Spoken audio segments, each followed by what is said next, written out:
नमस्कार। World news में आज डोनाल्ड ट्रंप ने ऐलान कर दिया है कि ईरान पर कभी भी हमला हो सकता है। अमेरिका की सेना को तैयार रहने के लिए कह दिया है, तो वहीं ईरान में चल रहे प्रदर्शन रुकते नहीं दिख रहे।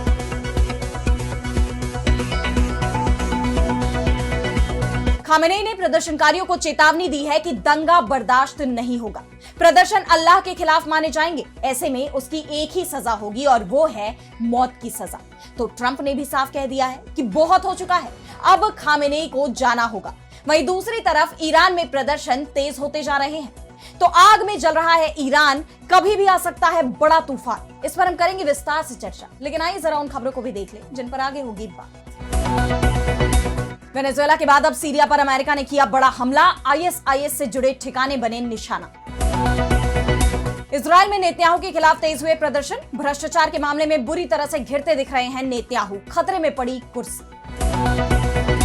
वेनेजुएला के तेल पर अमेरिकी कब्जा। वेनेजुएला के तेल फंड पर लगाई इमरजेंसी। ट्रंप प्रशासन बोला, वेनेजुएला से दूर रहे अमेरिकी नागरिक।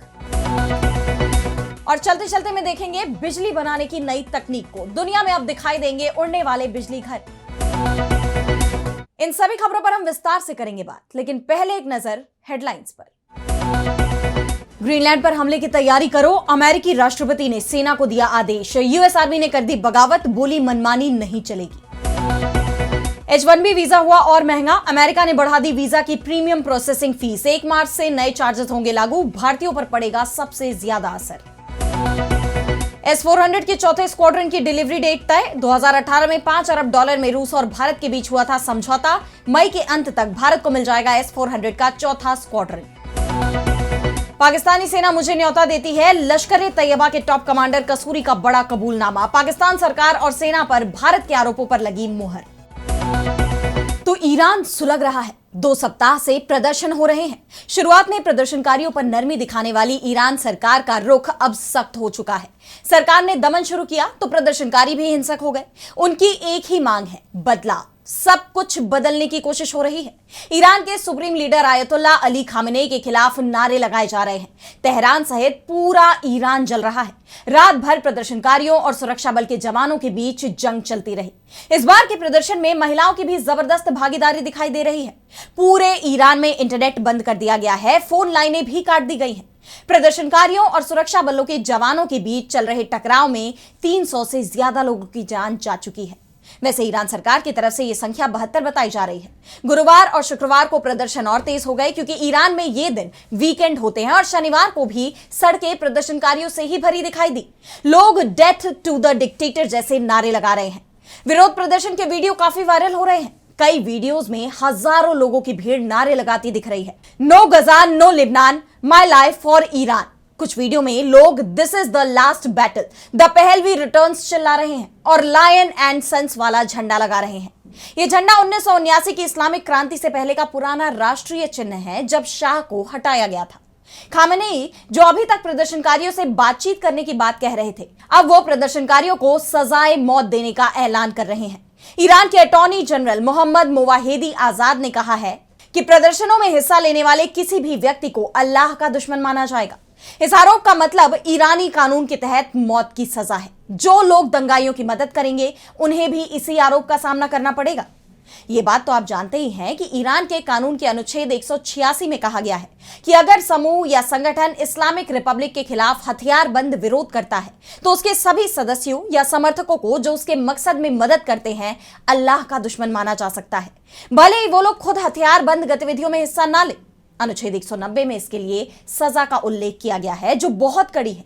इनमें मौत की सजा, फांसी, दाहिना हाथ और बायां पैर काटना या स्थायी रूप से देश से बाहर निकालना शामिल है। ईरान जिस तरह से प्रदर्शनकारियों पर अब सख्ती दिखा रहा है, उसके बाद यह तय माना जा रहा है कि अब खामेनेई इस प्रदर्शन को पूरी ताकत से कुचलने की तैयारी कर रहे हैं। तो दूसरी तरफ ईरान के अंतिम शासक के निर्वासित पुत्र रजा पहलवी प्रदर्शनकारियों को उकसाने में जुटे हुए हैं। उन्होंने कहा है कि ईरान के लोगों ने शासन की धमकियों के बावजूद सड़कों पर उतरकर दुनिया का ध्यान अपनी तरफ खींचा। आपकी हिम्मत और अडिग संकल्प ने पूरी दुनिया का सम्मान अर्जित किया है। ईरान के लोगों को सड़क पर सिर्फ उतरना ही नहीं है, बल्कि शहर के मुख्य केंद्रों पर कब्जा भी करना है। देश के शासन छिपे हुए और जनता की ताकत से भयभीत दिख रहे हैं। रेजा पहलवी के बयान के बाद ईरान में हिंसा और तेज हो गई तो सरकार की कार्रवाई भी तेज हो चुकी है और अब ईरान के इस मामले में अमेरिका की कभी भी एंट्री हो सकती है। अमेरिका के राष्ट्रपति डोनाल्ड ट्रंप का एक बयान सामने आया है जिसमें उन्होंने कहा है कि ईरान आजादी की ओर देख रहा है। शायद ऐसा पहले कभी नहीं हुआ। अमेरिका मदद के लिए तैयार है। इससे पहले ट्रंप ने खामेनेई को चेतावनी दी थी कि अगर प्रदर्शनकारियों पर सख्ती की गई तो अमेरिका शांत नहीं बैठेगा। ऐसे में अब ट्रंप का यह बयान संकेत दे रहा है कि अमेरिका कभी भी ईरान पर हमला कर सकता है। दरअसल ईरान में विरोध प्रदर्शन की शुरुआत उस दिन हुई जिस दिन इजरायल के प्रधानमंत्री बेंयामिन नेतन्याहू ट्रंप से मिलने के लिए अमेरिका पहुंचे। फ्लोरिडा में डोनाल्ड ट्रंप से मुलाकात करते हुए उन्होंने ईरान पर हमला करने का प्लान पेश किया था और दावा किया गया कि ट्रंप ने नेतन्याहू को हमले की मंजूरी दे दी थी। न्यूयॉर्क पोस्ट ने द वॉल स्ट्रीट जर्नल के हवाले से बताया है कि अमेरिका जिन विकल्पों पर विचार कर रहा है उसमें एक साथ कई ईरानी मिलिट्री ठिकानों को निशाना बनाकर बड़े पैमाने पर हवाई हमले शामिल हैं। हालांकि अधिकारियों ने कहा है कि फिलहाल किसी भी प्लान पर अंतिम फैसला नहीं लिया गया है, लेकिन ईरान की घेराबंदी के लिए अमेरिका ने इराक, पाकिस्तान, जॉर्डन, लेबनान में अपनी सैन्य उपस्थिति और भारी संख्या में हथियारों की तैनाती शुरू कर दी है। संकेत साफ है कि अमेरिका कभी भी ईरान पर हमला कर सकता है, लेकिन क्या अमेरिका को ईरान में सफलता मिल पाएगी? क्योंकि पिछले साल जून में 12 दिन की जंग में अमेरिका को बहुत ज्यादा कामयाबी नहीं मिल पाई थी। ईरान के पलटवार से उसे जबरदस्त नुकसान उठाना पड़ा था। इजरायल तो मलबे में तब्दील हो गया था और अमेरिका को भी इस बात का एहसास है कि ईरान वेनेजुएला नहीं है, वो एक बड़ी सैन्य शक्ति है।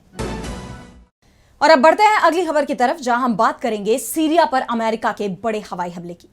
तो सीरिया में लंबे वक्त से अशांति फैली हुई है। बशर अल असद की सरकार के तख्ता पलट के बाद जो उम्मीद जताई जा रही थी कि अब यहां स्थिरता आएगी, गृह युद्ध खत्म हो जाएगा, लेकिन अब विदेशी ताकतों के हस्तक्षेप ने सीरिया में नया तनाव पैदा कर दिया है।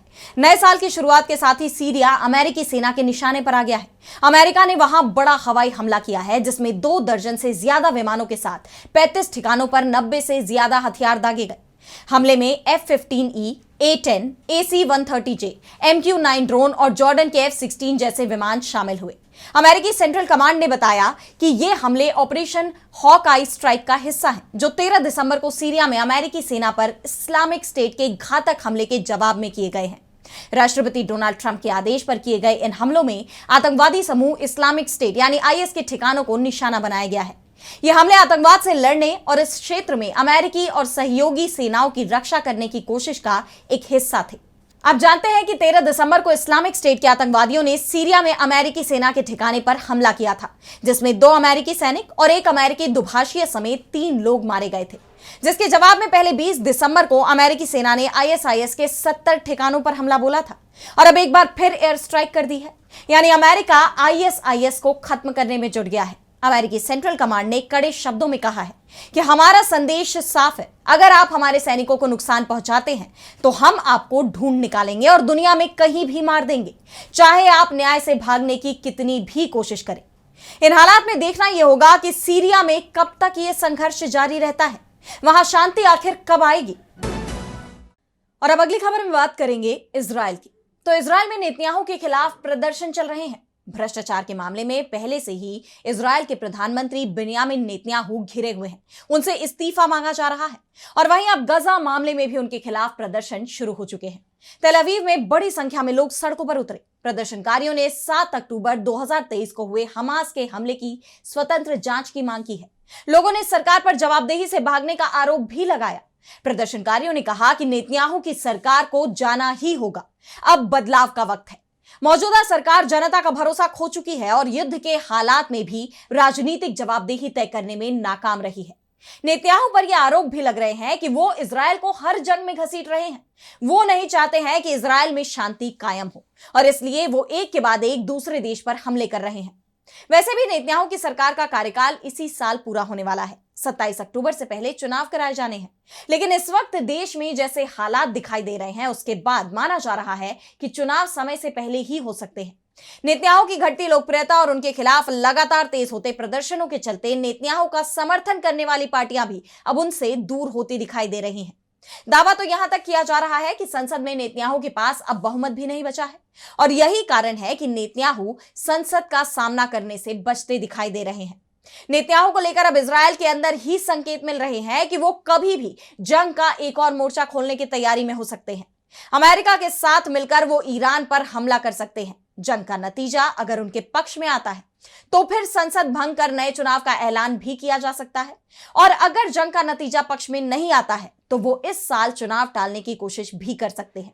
लेकिन जिस तरह से नेतन्याहू के खिलाफ बड़े पैमाने पर प्रदर्शन शुरू हो गए हैं, उसके बाद माना जा रहा है कि उनके लिए अब अपनी कुर्सी बचाना बेहद मुश्किल हो चुका है।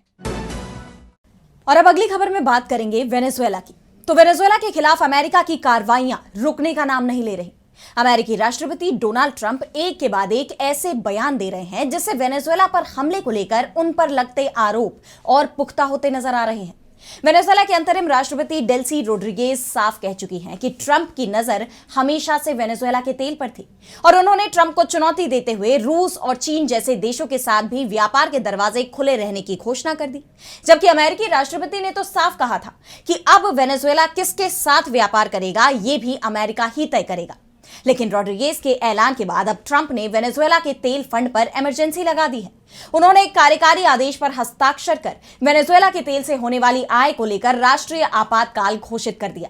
व्हाइट हाउस के मुताबिक ये आदेश किसी भी तरह की अटैचमेंट, जजमेंट, डिक्री, गार्निशमेंट या अन्य न्यायिक प्रक्रिया को रोकता है, खासतौर पर उन फंड्स पर जो वेनेजुएला के कच्चे तेल और उससे जुड़े उत्पादों की बिक्री से अमेरिका में जमा हुए हैं। इस कदम से वेनेजुएला में राजनीतिक और आर्थिक स्थिरता को लेकर अमेरिका की रणनीति को मजबूती मिलेगी। यानी अमेरिका वेनेजुएला के तेल पर अपने पूरे नियंत्रण की कोशिशों में जुट गया है। हालांकि व्हाइट हाउस ने यह भी साफ किया कि ये फंड वेनेजुएला की संप्रभु संपत्ति है, लेकिन फिलहाल अमेरिकी कस्टडी में रखे गए हैं ताकि उन्हें कूटनीतिक और सरकारी उद्देश्यों के लिए इस्तेमाल किया जा सके। और जब तक अमेरिका की इजाजत ना हो तब तक इन पैसों पर किसी भी निजी या व्यावसायिक संस्था का दावा मान्य नहीं होगा, जिसे अंतरिम सरकार पर दबाव बनाने की रणनीति के रूप में देखा जा रहा है। और यही नहीं, अमेरिका ने यह भी संकेत दिया है कि भारत को वेनेजुएला से तेल खरीदने की सशर्त इजाजत दी जा सकती है। यानी अमेरिका वेनेजुएला के तेल की बिक्री के लिए योजना भी बनानी शुरू कर चुका है, और वो उन्हीं देशों को वेनेजुएला से व्यापार की इजाजत देगा जो अमेरिकी हितों को साधने के लिए जरूरी हो। एक तरफ ट्रंप वेनेजुएला के तेल पर अपना पूरा कंट्रोल हासिल करने की कवायद में जुटे हुए हैं, वहीं दूसरी तरफ वो वेनेजुएला की राजनीति में भी दखल दे रहे हैं। वैसे तो पहले ही कहा जा रहा था कि ट्रंप वेनेजुएला में मादुरो सरकार का तख्ता पलट चाहते हैं, और जब ऐसा नहीं हो पाया तो अमेरिकी सेना ने वेनेजुएला में घुसकर राष्ट्रपति मादुरो को गिरफ्तार कर लिया। इसके बावजूद वो सरकार नहीं बदल पाए, और अब खबर आ रही है कि जल्दी ही राष्ट्रपति ट्रंप की मुलाकात वेनेजुएला की विपक्षी नेता और नोबेल विजेता मारिया कोरेना मचादो से होने वाली है। ट्रंप ने इससे पहले कहा था कि अगर मचादो चाहें तो वो अपना नोबेल उन्हें दे सकती हैं, लेकिन नोबेल पुरस्कार समिति ने इसकी संभावना से इनकार कर दिया है। यानी मचादो के साथ उनकी नोबेल की डील पर तो ब्रेक लग गया है। हालांकि अभी भी दोनों की मुलाकात को लेकर कई तरह के कयास हैं। इस बीच एक बार फिर अमेरिका ने अपने देश के नागरिकों के लिए एडवाइजरी जारी की है कि वो वेनेजुएला से तुरंत निकल जाएं। अमेरिकी विदेश मंत्रालय ने कहा कि वेनेजुएला की नागरिक सेना अमेरिकियों और उनके समर्थकों को खोज रही है, उनकी गाड़ियों की तलाशी ले रही है। यानी वेनेजुएला में अभी भी उथल पुथल जारी है। अब देखना यह होगा कि क्या वहां की अंतरिम सरकार अमेरिकी दखल को रोकने के लिए कोई बड़ा कदम उठाएगी, या अमेरिका वेनेजुएला में अपना पूरा कंट्रोल हासिल कर लेगा। और अब चलते चलते मैं बात करेंगे पोर्टेबल बिजली घर की। तो अभी तक हमने देखा है कि बिजली बनाने के लिए बड़े बड़े डैम्स, कोयले के प्लांट या जमीन पर गड़े ऊंचे ऊंचे विंड टर्बाइंस वाले टावर की जरूरत होती है। लेकिन चीन अब इस खेल को बदलने की तैयारी में है। जी हां, वो परीक्षण कर रहा है एयरबॉर्न विंड एनर्जी सिस्टम का। आसान भाषा में कहे तो एक उड़ता हुआ बिजली घर। इसके लिए चीन जिस मॉडल पर काम कर रहा है उसका नाम है S1500। यह मॉडल किसी टावर पर नहीं टिका, यह हीलियम गैस से भरा एक विशालकाय एरोस्टैट है। इसे एक तरह का उड़ने वाला गुब्बारा या एयरशिप भी समझा जा सकता है। इसकी लंबाई करीब 60 मीटर है, यानी लगभग एक बड़े फुटबॉल मैदान के आधे हिस्से जितना बड़ा। लेकिन यह काम कैसे करता है, इसकी बात करें तो इसे जमीन से बांधकर 1500 मीटर की ऊंचाई पर भेजा जाता है। इतनी ऊंचाई पर हवाएं जमीन के मुकाबले कहीं ज्यादा तेज और लगातार चलती हैं, और इस गुब्बारे जैसे ढांचे में 12 छोटे छोटे टरबाइन और जनरेटर लगे हैं। जैसे ही ऊपर की तेज हवाएं इन टरबाइंस को घुमाती हैं, बिजली पैदा होने लगती है। यह बिजली एक मजबूत केबल के जरिए सीधे नीचे ग्राउंड स्टेशन पर भेज दी जाती है। इस कदम को गेम चेंजर इसलिए माना जा रहा है क्योंकि यह सस्ता और टिकाऊ भी है। इसमें ना सीमेंट का बड़ा टावर बनाना है, ना लोहे का भारी स्ट्रक्चर। इससे लागत करीब 40% कम हो जाती है। ये पोर्टेबल भी है, यानी इसे कहीं भी ले जाया जा सकता है और कुछ ही घंटों में बिजली बनाना शुरू किया जा सकता है। और इससे आप ज्यादा बिजली बना सकते हैं। ऊंचाई पर हवा की ताकत ज्यादा होती है, इसलिए ये 1 मेगावाट तक बिजली बना सकता है, जो कि एक बड़े विंड टर्बाइन के बराबर है। यानी आने वाले समय में शायद हमें पहाड़ों या समंदर के किनारे बड़े बड़े टावर ना दिखें, बल्कि नीले आसमान में सफेद तैरते हुए बिजली घर दिखाई दे। और अगर यह प्रयोग पूरी तरह सफल रहा तो क्लीन एनर्जी ना सिर्फ सस्ती होगी, बल्कि हमारे मोबाइल और बाकी गैजेट्स की तरह पोर्टेबल भी हो जाएगी। आपको कैसी लगी ये रिपोर्ट, हमें कमेंट सेक्शन में बताइए। और इसी के साथ वर्ल्ड न्यूज में आज इतना ही। देश दुनिया की तमाम बड़ी खबरों के लिए आप देखते रहिए डीबी लाइव। नमस्कार।